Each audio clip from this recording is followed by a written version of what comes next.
Okay, so here's a remarkable story for you. Our next guest wandered into Hong Kong in 1993 with no experience, little money in his purse, but a stomach full of ambition.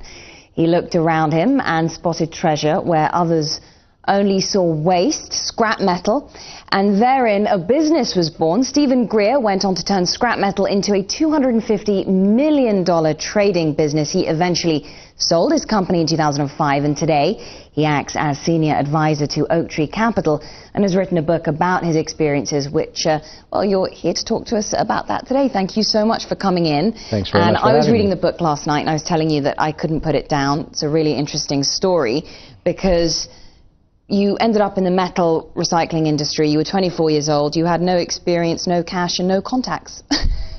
Well, yeah, well, thank you for the plug. I appreciate that. But to me, it's really even a larger theme than that, which was, I really was running away from a recession in the United States. There was a terrible recession going on in 1993.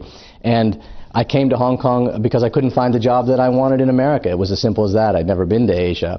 And so coming here, I then found, starting a business would be the best opportunity for me, and off we went and running. And so what I like to think is that one of the major themes in the book is this overcoming adversity and converting adversity into opportunity. So for me, the recession of 1993 was adversity to opportunity.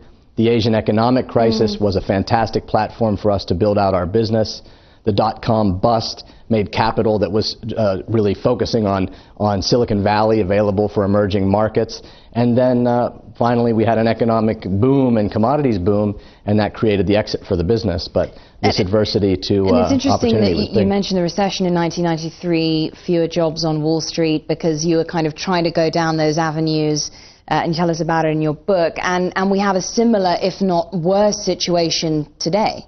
Correct. And one of the things I'm doing following the launch of the book today in Hong Kong is I'm going on a 10-city tour of the United States, speaking at business schools.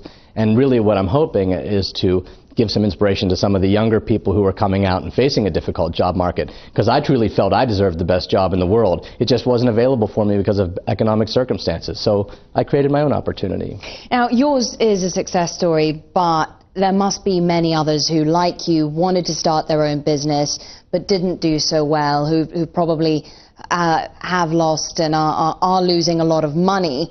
And the economic boom in China certainly presents many opportunities, but there are also a great many challenges, aren't there? It's not an easy place to do business. Well, I think there are challenges in every market. I think Asia is an absolute amazing land of opportunity, and I'm not going anywhere, so I'm still betting on it. And anyone who bet against it has been dead wrong. So I think it's the right time to be here, and it's a great place to be. But of course, the odds are tough for entrepreneurs, and it is daunting when you think about that. Most businesses fail. But there are things that you can do to mitigate that. And the book, Starting from Scrap, is really as much a how not to as a how-to business book.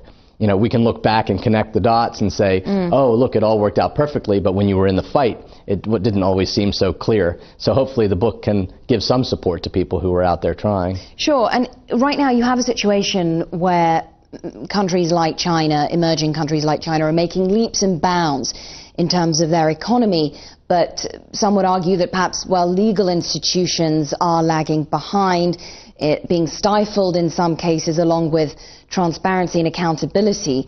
So what are your top tips for navigating these waters? Well, there's no question about that. One of the things I say to people who are investing or doing business in Asia is don't spend so much time worrying about the contract. The contract is a roadmap for how things are supposed to go, but you don't have necessarily, particularly in certain countries, China being an example, a really strong precedent for legal situations. And so, I think that you have to be careful to lean too much on a contract. If the reason you're going to be successful is because you've got this contract, and you don't necessarily have a sustainable win-win with your counterparty, then I'm not sure it's going to work. I think it's more important to have a win-win than to have a contract. So what are the priorities?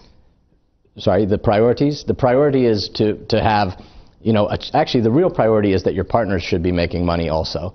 If you're in a situation where you think you're exploiting a situation, I think in a country where there's not a strong legal system, you're going to have trouble executing that. And that was something that you said in the book you struggled with.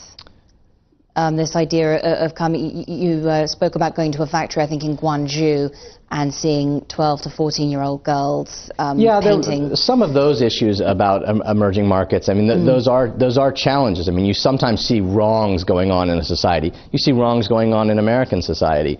But when you see those things and you encounter them, you know, it does make you question things. But I think that if you're seeing the trend and the evolution is that things are getting better and better and better, you can't just stare at the thing that's not perfect and say, well, I wouldn't want to be involved because it's not perfect.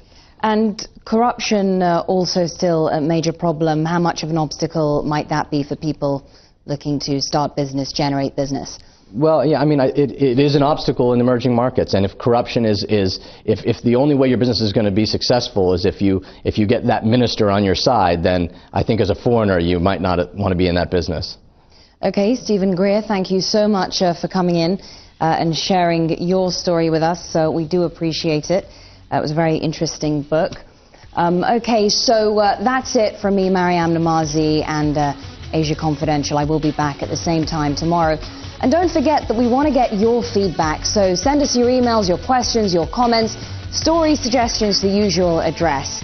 You know it, asiaconf@bloomberg.net. Lots more coming up for you tomorrow. Don't miss the show.